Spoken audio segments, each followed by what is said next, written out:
do da da do da do da. Wow. Welcome, ladies and gentlemen, to an evening of grooving with Dwayne Maurer. All the music you've been listening so far has been created by Dwayne, and this show is dedicated. Okay, none of that's true. Hi, everybody.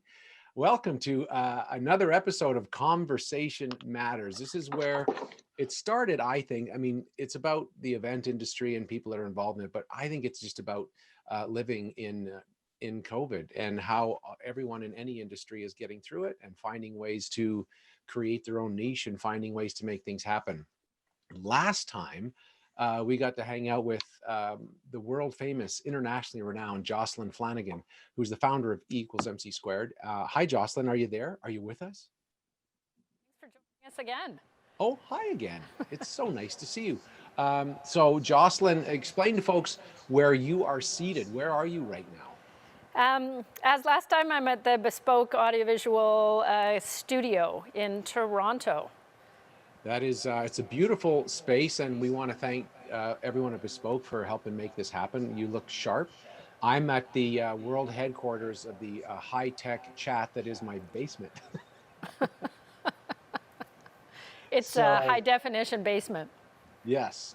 If you need any old paint, I've got some just over there. Excellent. That I can grab for you if you need Love any. it. We're going to bring in two friends of yours and two workmates of yours to help us with this conversation, to sort of take things to another level of how things are working. So Carrie and Dwayne are folks that not only does Dwayne Maurer just do music, as we heard, but he's also worked with you for 14 years now. Excuse me, or almost 14. And Carrie Miller also has worked with you for even longer. Do you want to talk about them, or do you want to get me to have them talk about them? I think you should talk to them about talking about them. All right, Be great. fair enough. So, Carrie, I'll pick on you first. Tell me a little bit about what your job was at E before COVID. Hi. Carrie Miller here. Hi, Carrie Miller. What's funny about that question is we used to use me as a puzzle piece in our org chart because it was really hard to pinpoint what I actually did for a job. But my title is Chief Creative Strategist, which means I think differently and dig deep and have vision, and as part of the E brand, use insight to be creative and find solutions. So that's my job. That was my job. That was your job. Dwayne, welcome, and thanks again for providing all that music. Great work. No problem. It was so much fun to do. And by the way, I'm coming in from my home recording studio. Oh, good. Just off camera is the orchestra. You can't quite see them, but it's all there. Dwayne, what I don't have a halo light like you, though. Well, you kind of do, actually. Tell me a bit about your, what was your role before COVID? Well, I was an event producer or an experienced producer, and I led teams and big, huge conferences and events throughout North America, and then also led the internal team, team lead for our Calgary office. So really just led a whole bunch of teams and tried to pull off some really cool stuff. And can I talk about Dwayne for just a bit, you guys? Can I already derail the entire conversation and talk about Dwayne?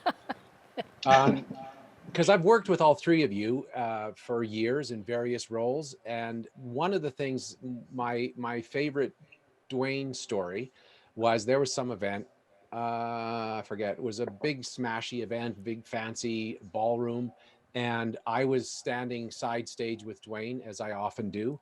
And Dwayne was we were working on the script, and this woman, it's packed, people are walking around, and this woman comes up and goes, "We need another table, another sponsor. They have 10 more people. We didn't know they were coming." And she was frantic. And Dwayne's like, "Great, let's just get another table." And then she stood there, and Dwayne grabbed his phone and goes, "Hi, talk to somebody. Can we just get another table brought in?" And he was like, from frantic lady to calm Dwayne, who was just like, "Well, let's just make that happen then, not a problem." So that's a big piece, I think, of what you do, is you kind of have your hands everywhere, but you're able to bring sort of a calm to making things happen. Is that? Yeah, just be real calm and speak with a smile. That's so important. Dwayne's nickname in high school was Grins. So it was Yeah. so good to have you here. So now let's get back to this though. Joss, I want you to start. How has your job and how has your role shifted since COVID hit?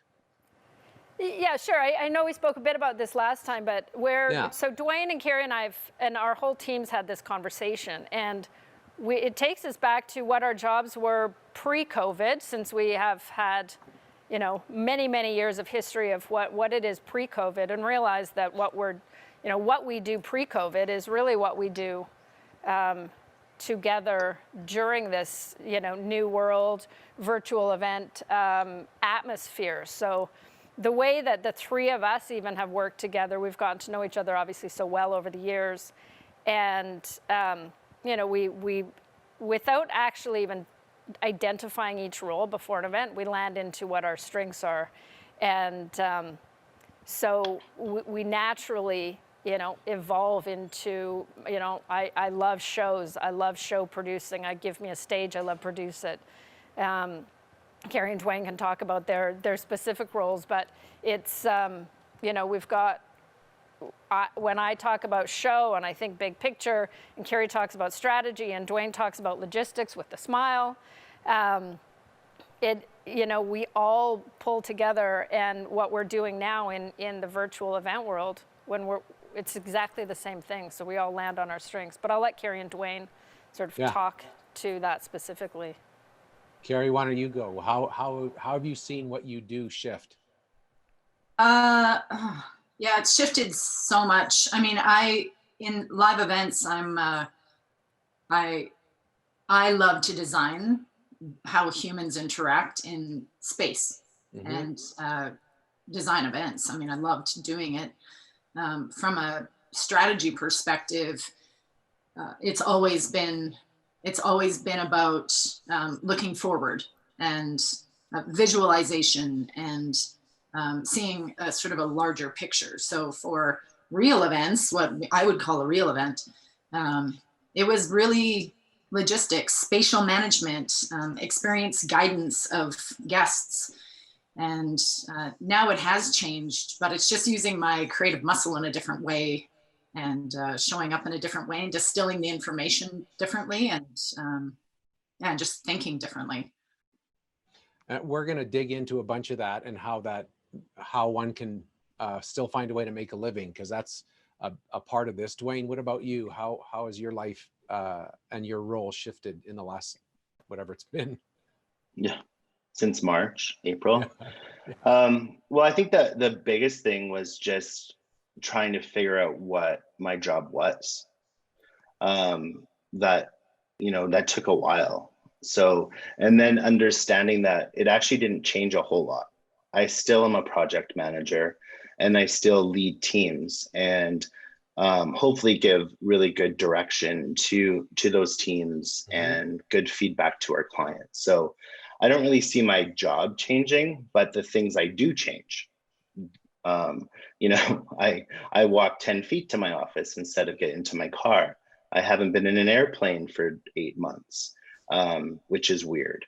So just the day-to-day routine has changed. But now that I've actually figured out how this virtual conference thing works, really what I do, you know, hasn't changed that much. It's connecting the dots, if that makes sense. How hard was it for you, and for the other, either of the other two as well? How hard was it for you to sort of figure out what your job was like? What are the priorities? Because everything shifted. So like, what balls are you keeping up in the air now, and which ones are you don't have to? Was that a hard transition for you? For me, it was really difficult, because I've always, not always, but for a long time, I've led an internal team. I've managed teams internally, event teams and experience teams. And I've also, you know, produced events that I was responsible for. So figuring out the juggle between, you know, internal and external was difficult, because everybody needed support and nobody knew what to do. And so that was difficult. And then transferring it into actually producing events and virtual events, and understanding what my role was within that and the direction I had to give. It took some time to figure that out. Yeah, I find And that. I think for me, sorry, Dave, No, I you go. think, you know, I was saying earlier, I think for me at the beginning, I took a little while, like even a few months just to sit back and observe before I could understand how we were going to play in this world and how we were really going to prove our value in this world. And it's, you know, once it's sunk in, it's like, okay, now let's take the reins and have some fun in this new world reality. And I'm quite glad I took a bit of pace at the beginning just to sort of observe, because now we're, you know, we're busy and it's fun and it's back to, you know, we've got some really good energy between all of our team now because we're, you know, we've sort of taken the reins now and are able to dive in. We're in a groove. Carrie, what about you? Like what you said with Dwayne, you know, when the lady needs the table changed, I think one of the key skill that event professionals need to have is quick change management and crisis management. And I think for me, this sort of lit a fire under me where I knew that we needed to adapt fast and move quick and see things not just as of today, but what could possibly come the next day. And luckily, COVID changes every 30 seconds. And at the beginning, it was moving rapidly. So to move alongside it was actually exhilarating and a little interesting for me, that I didn't need to look so far ahead and I wasn't chasing innovation anymore. We were just, we were using those adaptive skills and just, running alongside it instead of chasing it. So I think that's where my skill set really came in, was just seeing it, distilling it, moving it forward quickly, and helping the team along as well. It's so, and it's on, as you say, it's changing all the time, and it's tricky to find that sometimes, and that's why conversations matters. Conversation matters, so that we can talk more about it. Trevor, our good friend Trevor, is at the chat right now, and if you want to get in on the chat room, please do. And if you have questions or comments, he'll be monitoring that, and he'll be letting us know of any of the questions you have, and we'd love to hear from you. Before we get to those, though, breaking the fourth wall, I've heard all three of you mention that. Can you talk a little bit about what that means in this new COVID time? Dwayne, I'm going to have you run with that to start. Sure. Well, I mean, the fourth wall was new to me, but we've done a little bit of research and thinking about it, and it just started coming up in meetings. And I mean, breaking the fourth wall is like taking away the barrier between the performance and the audience. And when we talk about virtual events, I mean, they are a performance. What we're doing right now is a performance, and you're trying to connect with a whole bunch of people that you can't see. And so for me in the beginning, it was like at first what we started to do, and by no fault of anyone's own, because they were great, but they were conferences where someone was speaking and you didn't know who you were speaking to. And then we started getting into the Q&A functions and then bringing people live in. And then all of a sudden we're hosting meetings for 100 people where they're completely interactive. And the CEO can actually talk to the participants just like you would in a normal setting. And that became really, really exciting. But at the same time, as an event producer, super, super scary. Because you're like, well, what is that 100 people? What are they going to do? What are they going to say? What are they going to look like? Like right now, my head is shiny because the light's up there. And like, are we okay with that? And then it became this thing of like, hey, we are okay with that. You know, it is okay if your dog is barking. It is okay if someone has to get up and go to the washroom. It is okay if their audio breaks for 10 seconds because we're having a conversation. And in this format, live format, nothing can ever be 100% perfect. So to me, that's breaking that barrier of just like, as event professionals, we so much and I always want everything to be 100% perfect and planned out. And if something goes wrong, we feel like we failed. But then again, some of the best live events have that mess up on stage and everyone talks about it and laughs and it's okay. So I think that breaking the fourth wall is maybe just saying it's okay. Yeah, I agree, and I think there's that humanizing factor, and I know we will talk a little bit about vulnerability, but the humanizing factor, but then also that interactive type. And I know we've received a number of questions of how do we engage that audience when we're two-dimensional on a computer screen, and how do we engage that audience? So Dwayne talks about interactive, hosts and 100 people communicating at the same time, and then there's the physical elements that we can provide to our audience. So whether it's those gift boxes that you have to pull something out of the box in order to interact with one of the speakers that's happening, or whether that's food, or whether you're receiving 3D goggles that you're watching in some way when a speaker at the virtual conference is telling you what you should be doing. So there's lots of unique ways, and I know, the folks that are watching now and paying attention, everyone's got their own unique experiences, because we've all been now in this world for so long. So it's always great to understand how others are interacting with an audience. That audience might be 20 people on a Zoom, or it might be 2,000 people around the world.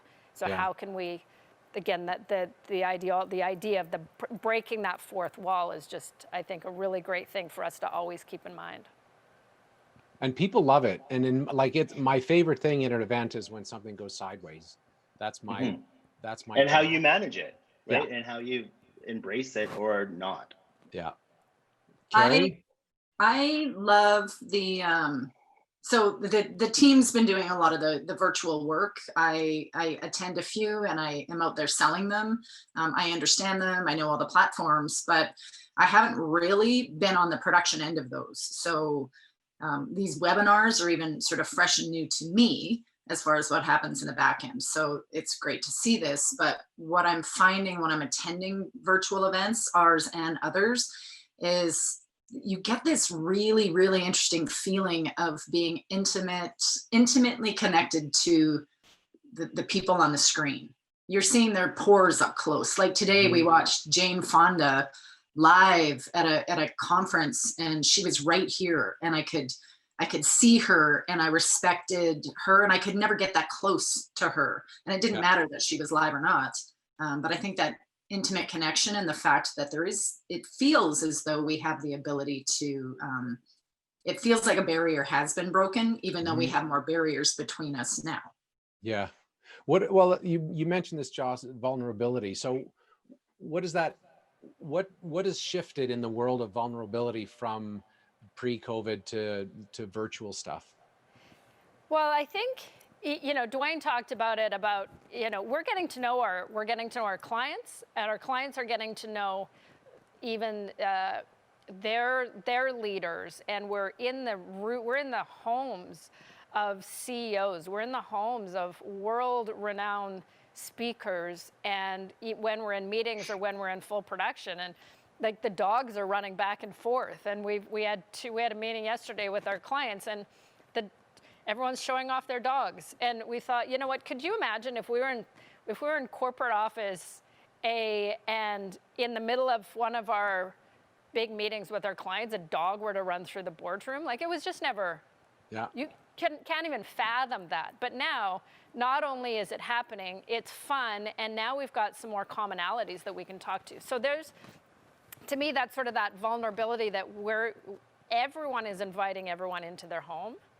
And the more relaxed people are in their homes and in whatever outfit they're wearing, we have broken down those barriers. And I think that creating that bit of vulnerability is really key between even our team, between our clients' dynamics internally, and then when when even our clients are talking to their CEOs of large corporations, there used to be a bit of that barrier, and it's really refreshing to see that there's some level playing fields almost, which is great.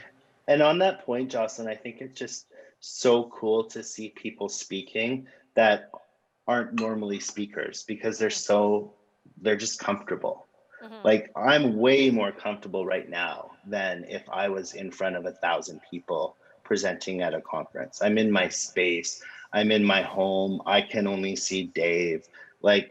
And so you get this output out of them that you might not normally get. especially because a CEO might be sitting right beside them in the next window, and they would have never opened up like they had. Yeah. And I think we get a lot of value out of that. What about and Mandy Stobo, the great Mandy Stobo is part of our show here today. And she does, as you can see, incredible graphic artist, and she's world renowned and well known in her own right. And she's part of this. Where do you divide it's sweet that the dog runs through and you want it to have a level of pro like Mandy brings to everything she does? Because I'm aware that I get that, yeah, it's great. Well, I'll just hang out on Zoom, but I don't really want to see someone's laundry on a pile in a pile behind them. I'd rather. So how do you find that balance? Well, I think I could talk to that a little bit. It goes back to our regular old job, stage management. And, you are still having rehearsals, and you're still getting people comfort, and you're still doing talking points. And not everything is just, out to pasture, if you will, about like the old rules. The old rules still apply. I think there's just this sense of comfort, or maybe it's just a little bit more organic and more comfortable, but still, we're still putting so much thought into how that event or experience is presented. And, we're still using our amazing partners and suppliers that we always have, just maybe not as many of them, or maybe different folks. Yeah. But still, there's so much thought and so much time that goes into, producing an event, whether it be live or virtual. What and well, this actually, I think Mike's question is going to help us. We have a few questions came in ahead of time. Mike Agard had one, so we're going to bring Mike in to ask his question, because I think it'll tie into what we're just talking about. Hi, Mike. Are you there? Hey, Dave. How are you? I'm excellent. What's your background? You look really good. Oh, it's a virtual background that, something I whipped up just for this. Come on. All right, Mike, let the folks know where are you calling in from, and what do you do? I'm calling in from BB Blanc. I'm an account manager. Same sort of, world that we find ourselves in, trying to help our clients navigate through the whole COVID scenario, and now in the virtual scenario. So, hit us with your question. Yeah, for sure. So I guess I'm looking more so for comments from everyone on how do we pivot to our clients to understand the importance of the pre-production work and all the upfront work that goes into creating a virtual event, because we know it's not quite the same as it was with live events. There's so much more upfront work. So has there been any challenges that you guys have found, and how do we pivot that as an industry to get clients to understand the importance of it? Good question. Who wants to jump in? I'm happy to jump in to start. Just thanks, Mike. Good to see you. When we started our company in Calgary almost 20 years ago, we spend a lot of time educating clients what we did as an industry and as profession, and all the upfront work that needed to go in to an event. And it feels like we're in that same spot now. The initial reaction when COVID hit and things went virtual was, the initial reaction is, well, everything's going to be so much cheaper. There's no venue, there's no food, there's no beverage. There's no big install, so therefore we must be spending, a tenth of the cost. And to be fair, and Mike, you're one of our great partners, and we probably thought the same too until we got right into it. So we've been spending time having to re-educate our clients, just as we also were re-educated along the way, and so it's been a slow process, and a lot of our clients have understood along the way, where we, when we still set out what are our timelines, what are our deliverables, what are our accountabilities, what are all the steps that need to go into place. And what I'm certainly finding, and Dwayne and Carrie pipe in, is that our clients are understanding. If they don't understand in the beginning, they've understood at the end of the first event that they Right. do with us, all of the effort that needs to go into it. So that by the time we do the second one, we're able, we don't have to necessarily sell it so hard in terms of why the costs are what they are and why our vendor costs are what the vendor costs are. So I think that it was a baby step at first, but now we do have, I think a lot of the clients, as well as we understand everything that needs to go into it. Dwayne and Carrie, do you guys Yeah. have thoughts? I do. And it's hard, and it's especially hard now too, because while a lot of our clients are really huge corporations, we are still working with some really small organizations and nonprofits. And while we're educating them on the back end, they're also seeing in the news, the events industry has been hit really hard. And for once, we're actually in the news where people are understanding what it is that we do. So I've had a few clients through maybe like a sales process say, I'm going to do my best to pay you as much as we possibly can. Tell me what the value is. We really want to know that, we're not underpaying you. So tell us what it is. If we can pay it, we will pay it. And that's a great conversation to have. And that is what Jocelyn's speaking to as well. It's just educating them on what that value is and the work that we're doing. And Dwayne and the team, and you see all the pictures of the backstage of, it's still 15 monitors and 9 techs and a group of people and all the people that have to keep us safe while we're on site and in studio.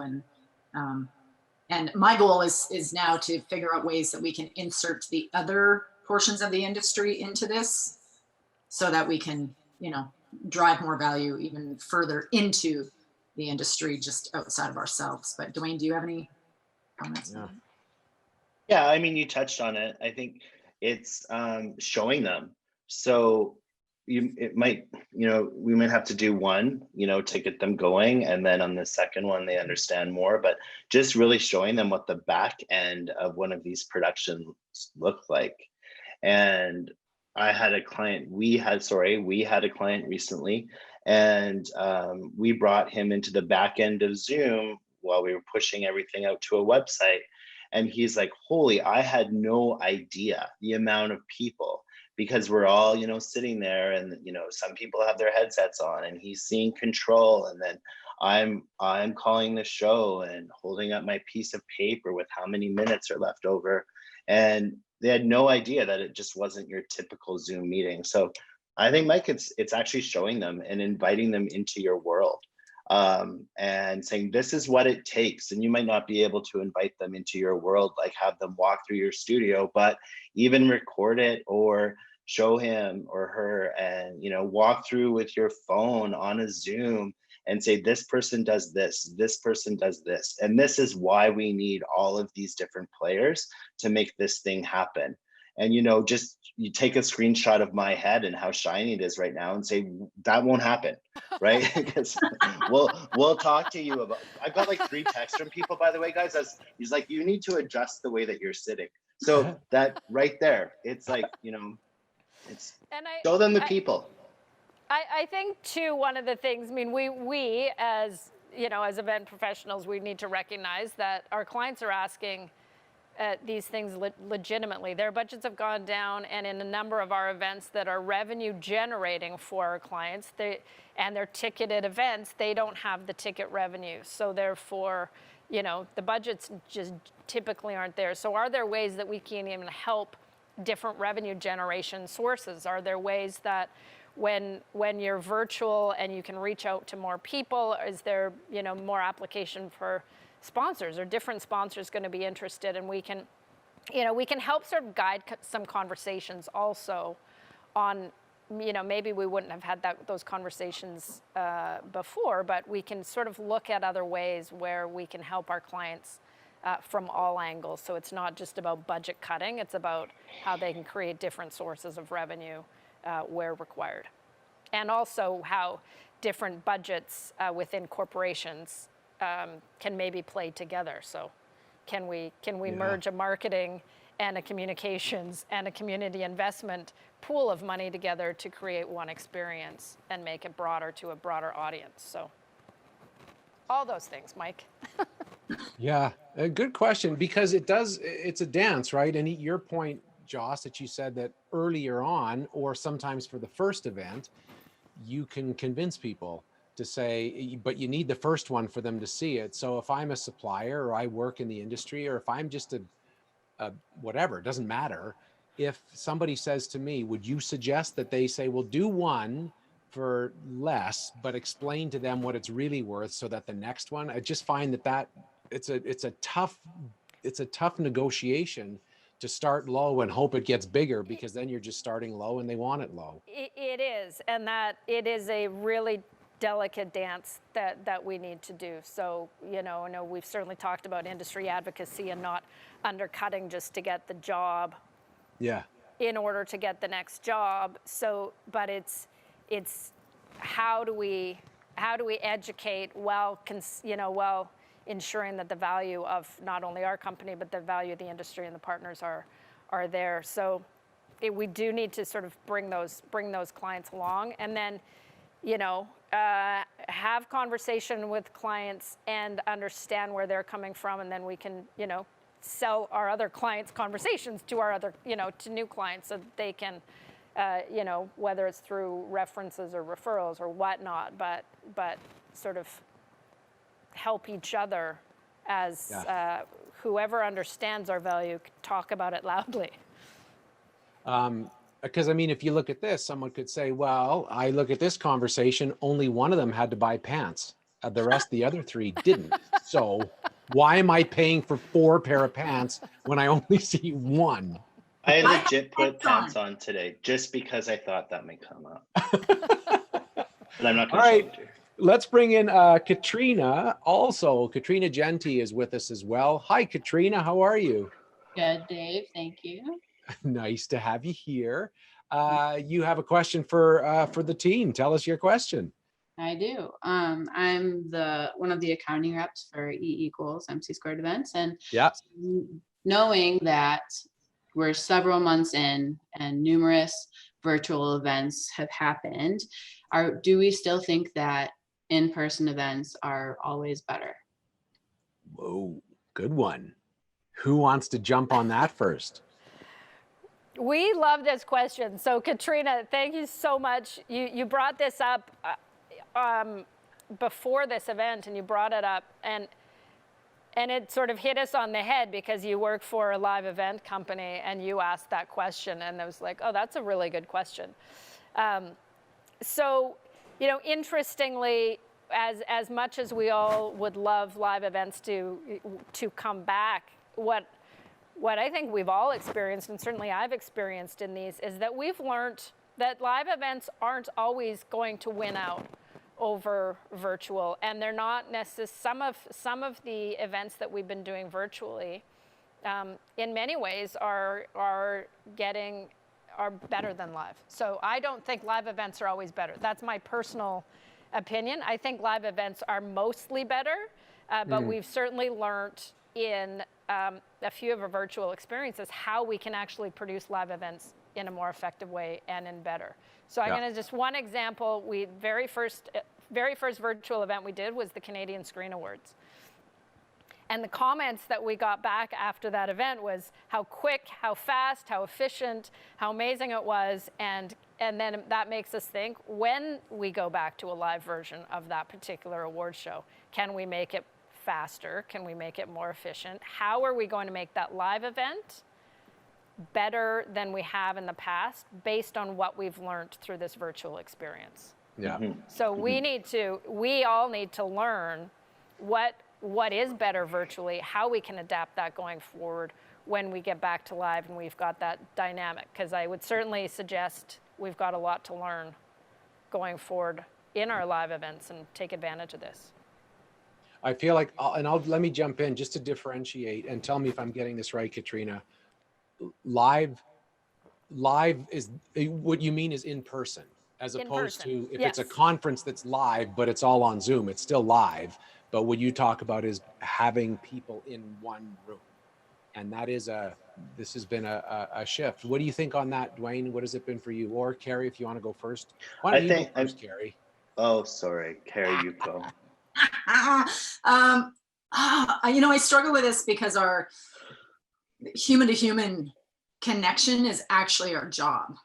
It's first and foremost our job, and and we always speak about how we create energy that brings people together and teaches them new things and drives awareness. And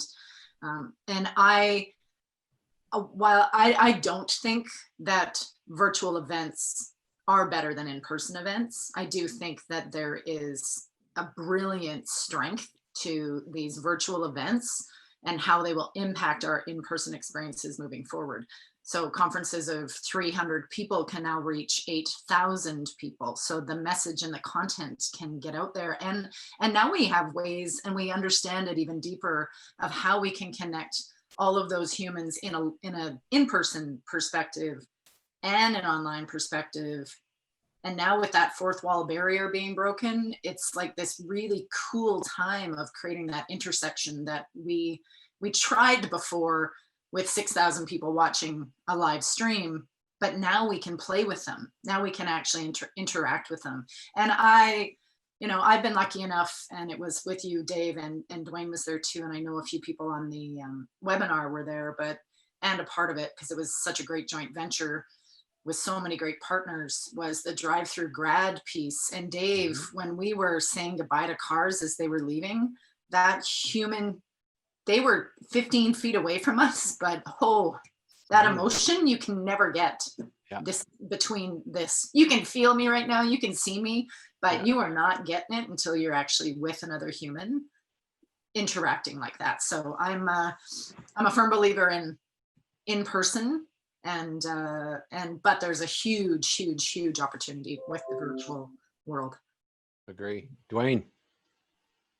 Yeah, I mean, I totally agree. I think what we found out doing virtual events is how great they can be.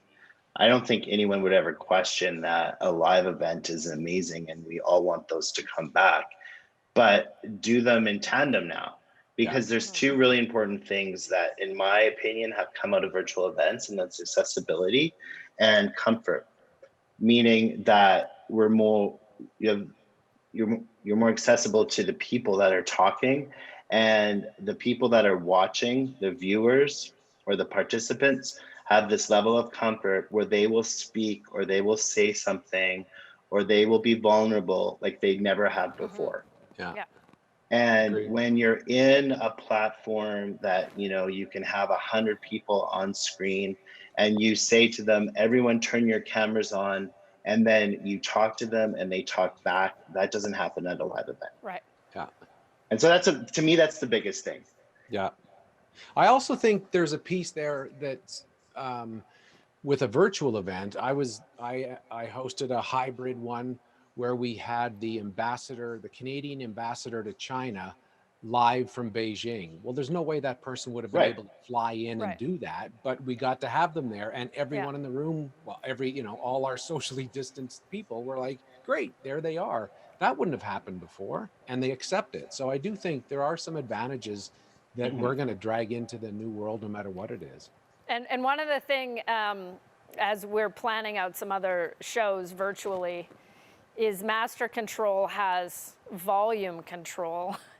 And in many ways, even though we're trying to get people in the same room and be able to talk to each other while the main presentation is happening, Master Control can mute and present the main speakers as loud as we want, or the award ceremony as loud as we want, and everybody needs to pay attention, and we can drag people from main stage to media room and back to their virtual table, whereas at a different type of show, a live event, in-person event, we might lose the person from stage to backstage to bar to talk to friends, and then they don't even come back to the room. And this way, we're actually being able to move people around where we want them to be in a virtual space. So there are some interesting advantages, but. Should we get to Darcel? I feel like Sure. this is so interesting. I want to make sure we get folks' questions in, and I know there's some from the chat, but Trevor, I'll get to those as soon as we can. But Darcel, hi Darcel. Hi, how are you? You sound very powerful right now. Tell me a bit about where are you calling from? What do you do? So I am calling from the Toronto Entertainment District Business Improvement Area, and I am the communications manager here. So that is a little bit about me. Now, But I would, let me interrupt you. Is her audio echoey for everyone or just me? And if it's echoey for everyone, I can tell her whatever we need to do to make it sound great. I don't mind. What you're seeing right now is the fourth wall getting broken. Yeah, it's legit echoey. All right. How is she doing? Can we help her or try again? Let's see how you sound, Darcel. how am I doing now? Well, it just sounds like you're at a stadium. So just feel that stadium as you ask your question. We'll just live with it. Yeah. Okay. Well, this is the fourth barrier, right? The things you can't control. So, anyways, I would love to know. So I know you talked about how the industry has changed as a whole and how your roles have changed. But I would love to know how you're using your current skill set for new opportunities within the industry. So let's talk about that. Skill sets that transferred over or that you're using now. Who wants to go? Jocelyn always goes first. I think Carrie should go first this time. Carrie. Oh, okay. Barrier CEO goes second. Maybe she'll go third this time. Right? I have a feeling it could happen. Maybe I won't say a thing. Maybe. Thanks, Darcel. You sounded great. Yes. Thank you. Skills, strengths. If my strength was creativity and insight, it still is, and it's actually thrilling to me to be able to use it in a different way. And I think that I've been fearful of using the word innovative when it comes to myself because I'm 51. I'm like, how innovative am I going to be? But now that I get the technology and I understand what we're selling and I understand what we're doing and I'm in this fast-paced world of change, I am being innovative and I am seeing and visualizing what's possible and getting ahead of things, I think, faster than I thought I could. So taking probably my spatial relations skills and mixing them up and distilling them differently and being able to use those just in a completely different way than I ever thought possible. And will it stay in the event stream? Hopefully, but if not, it's starting to bring forward some of the skills that I have that I'm using in my personal life and outside of my career that are making me think differently about what my possibilities are as well. And I have noticed that there's a few suppliers or like supplier partners and friends of mine that have had to diversify their skill sets from what they do as an event professional to what their passion is and what their hobby is, and embracing both. So I'm going to use Pierre as an example. Pierre from Orange Frog Productions, he has started a completely different element to his life by taking his love and his passion and his hobby of living on a farm, and now he's taking micro farming courses, and he's looking at diversifying that way because nobody's calling him for lighting. So how can we all think that way and actually embrace our hobbies so that we can live a very, very well balanced life? So that's my answer. Go. It's amazing. Thanks. Jocelyn, you're gonna have to wait. Dwayne, what's your sense? I think that, I just keep saying this, but it's just figuring out what needs to happen. And I've always been a bit of a style shifter and kind of moved my attitude or what I think the direction that needs to go, and then just not being stuck in one lane and just being really, really open to, making the changes or doing things and not being stuck in a job title or in a job position to do my job. Right. And what I really realized is that at the beginning and at the end and in the middle and all the way in between, I'm a project manager first and foremost. And what I need to do is build teams and bring them together and understand what the objectives are, which is so important.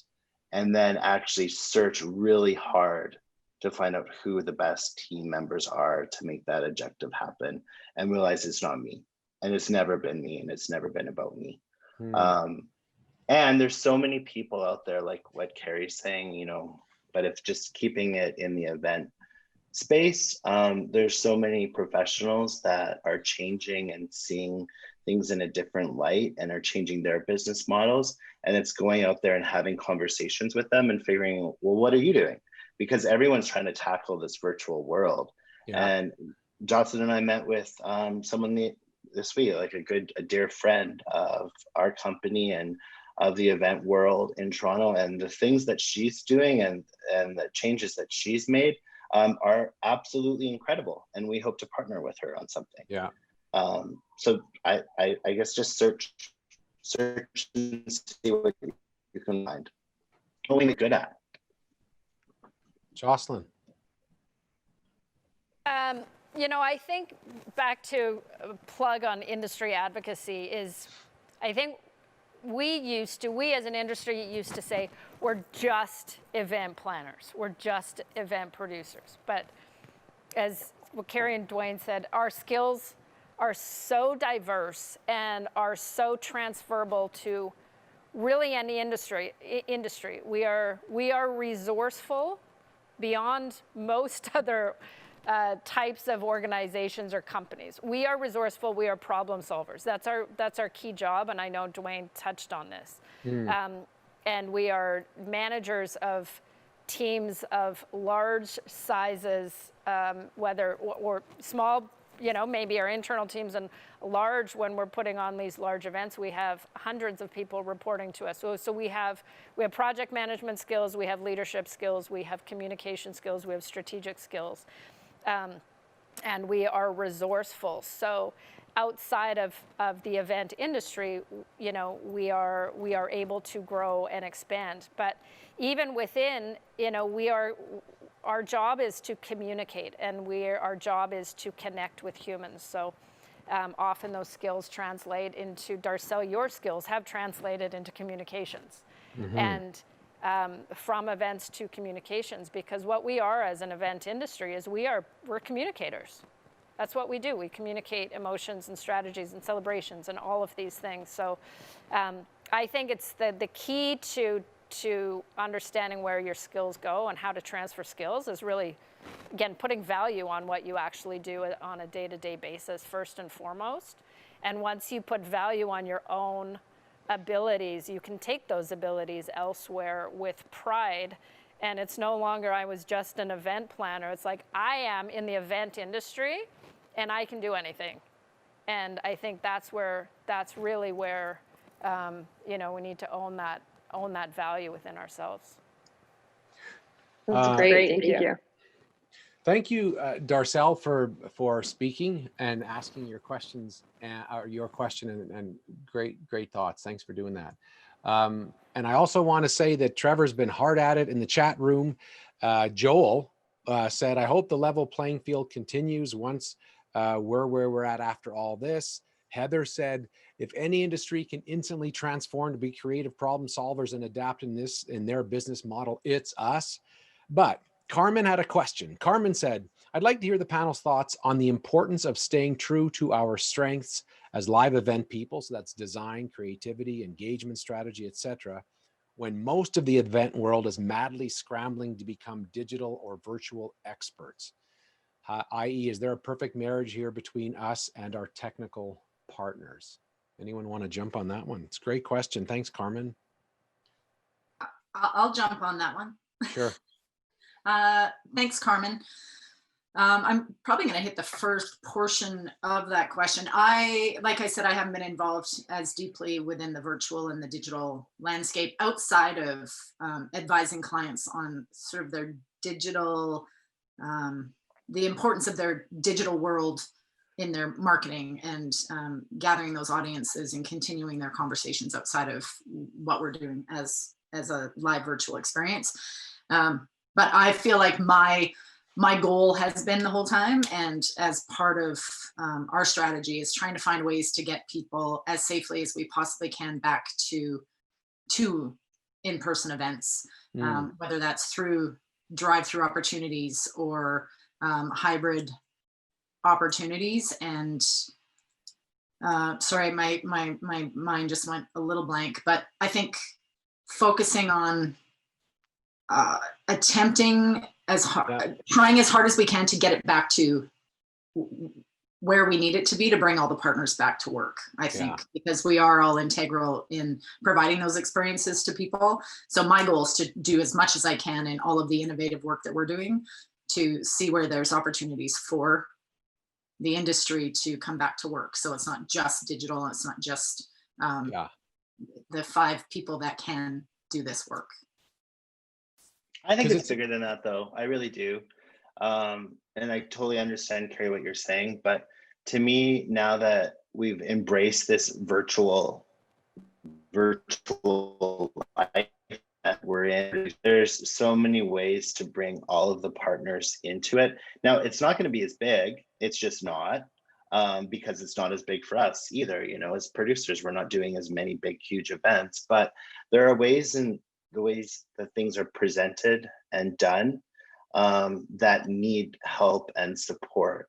And it would have been real boring for a real long time if we were watching a newscast or if we were watching any sort of live TV and the set wasn't dressed properly, or the people, you know, weren't prepped properly, right? Or, you know, you didn't have different shots coming in. And so I think as, you know, event producers, we're becoming live experience producers, and we need to learn from, you know, the history of live TV and bring that in. And there's so much to do there, and there's so much further we can go. And if this continues, clients will begin to expect that. They don't just want people sitting in their living rooms anymore, right? And they want to use studios, and we want to use sets, and we want to build things up, and we want to show. And you know, video production is going to, I think, become really huge in showing live event videos. And those are live because they're produced in a live way, and a lot of different, you know, suppliers need to do that. So I think we just have to evolve and give it a little bit more time. And we as event producers need to push it. And we need to say, we need to add this in as part of our budgets, because it will make it better and it will make the experience more dynamic. Right. I have a final question for everyone. Jocelyn, though, do you want to jump in, tag on this, or do you feel we've covered it? Just quickly, I think using our live experience is key, and I think we're honing, as I've said before, I still think of a virtual event as I would a live event. So to me, it's a show. So we're producing shows, just to, you know, in some ways two-dimensionally, as Dwayne said, we're creating sets, we're building sets, but the way that we think of a live event is purpose-driven and then design-driven, and it's what is, you know, what's the theme? How are we carrying that through the virtual platform, which we call our virtual venue? So we are still, I think, honing our live event experience through a two-dimensional track, and I think it's going to just make us better as live event producers when that time comes, but we need to continue to hone that. So I think it's really continuing to think of things holistically, as three-dimensionally as we can, and breaking the fourth wall as often as we can to make it feel as live as possible, or as in-person as possible. Right. Okay, my final question, and I want to get all 3 of your thoughts on this. It feels to me, even in the conversation, if I were watching the 3 of you talk, I'd think, man, they're killing it. They're making all kinds of money and things are flying, and it hasn't really shifted anything. It was rocky for a couple of weeks and now they're booming. And if I'm at home watching this and I'm in this industry or in any industry and everything is slowed right down, one of the things I find hard is isolation and momentum. you feel alone. I can feel alone, and I can feel like I'm just wandering. I'm going upstairs and making a sandwich and coming back. So for those that are watching, what insight have you gotten from your own lives to say, how do you keep your own personal momentum going? How do you keep from feeling isolated? What can you tell the person who designs centerpieces, who's got no gigs for the next year from what they can see, or a big event person for a major company who's trying to rethink what are they doing? What's your advice for people who are just trying to find themselves and find momentum? Because I feel like that's an isolated feeling for people. Jocelyn, this time you have to start. Oh, wow. Well, personally, I'm not very productive on my own. And I know that, and I realize that even from if I have things I want to get done around my house, I need to talk to somebody about it before I can actually do it and when I find I'm alone a lot. We are all alone a lot. And I have to do my very best to collaborate and to be communicating with people all the time. I produce events far better when it's not just me and I can talk to people. I'm a very face-to-face and in-person kind of person. So if I can create opportunities where we safely go for a walk and talk, that's important. I probably write more lists now than before because I'm accountable to myself on a day-to-day basis. So I do that more. And I know I said this in the last webinar, but I deliberately am trying to find joy in things. So I am taking a lot of time to make sure that I'm doing something fun. I'm talking to somebody fun. I'm doing something that's going to make me smile, and so that I can create that. And sometimes,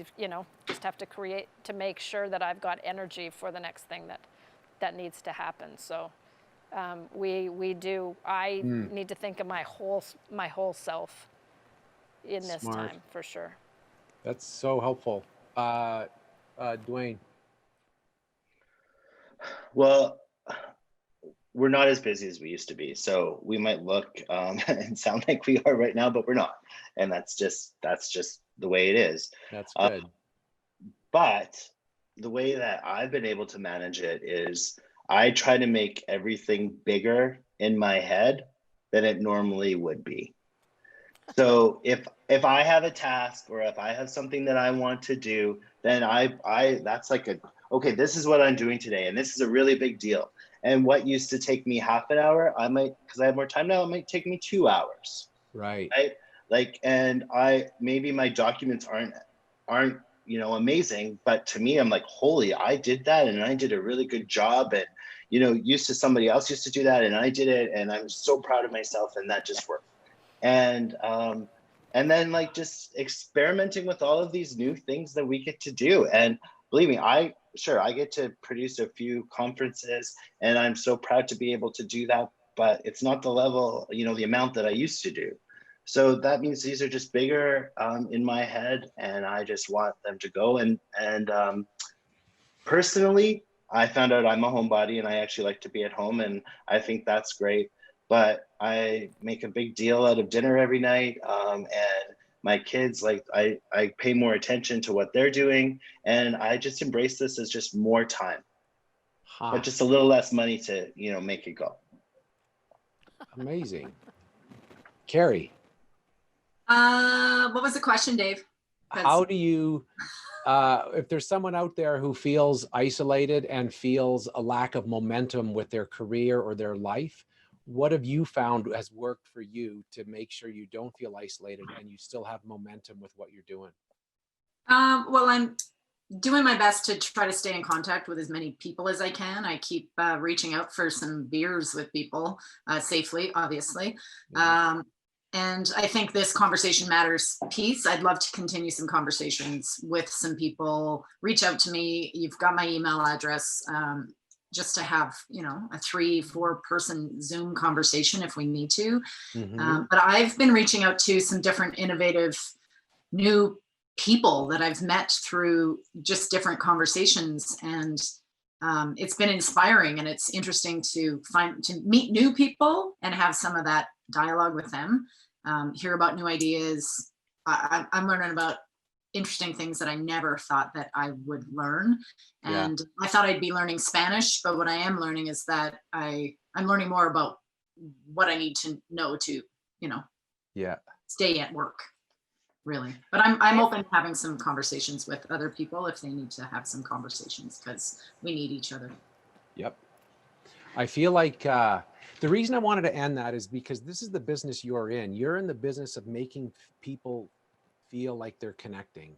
And what's happened in society right now is it's easy to feel disconnected. So maybe we all can't go to a big arena or a concert like we used to, but you're at the heart of what's important. What you do is at the heart of what's important. And if anyone's watching and feeling isolated and feeling that lack of momentum, you three are great examples of, you understand the value of being around people. I love your thoughts, Dwayne, on making everything a bigger deal and just live in that time and communicating and talking and all of that. It's so important. And that's why conversation matters. That's what this whole thing is about. So thanks all three of you. That's tremendous. It's fun. I think, Dwayne, you didn't say it was fun with a smile. I need to see what a smile. Oh, sorry. This has been such a fun thing to do. I really enjoyed it, Dave. And Jocelyn and Carrie, such a pleasure. Oh, like that. Look at, I have right here on my this is all digital. I wrote it. We want to make sure Bespoke, we thank them so much. Especially we want to thank Mandy Stobo, who is as much a part of this as any of us, who's been making this all look so good. We want to thank the E-team, Trevor and everyone else who's made all of this happen. And if you want to know more info, hashtag is Conversation Matters, or go to the website, EMC2events.com. Now, Carrie, can you, what's the chances of another one of these conversations happening? And if so, when would that happen? Well, currently we have it booked for November 25th. And that's if we don't have an event that happens that day. And we are looking for topics. There's a few hot topics that have come through, questions that we think might go that way. But please go to the website and put some of those questions that you want answered or topics in there.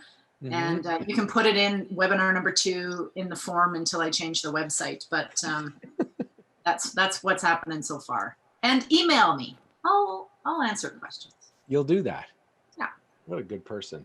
Again, for all of you, thank you very much for hanging out with me. And it's inspiring. It makes me, I'm going to go and make a big deal out of everything. And I'm going to make a list, and I'm going to talk to people and have virtual beers.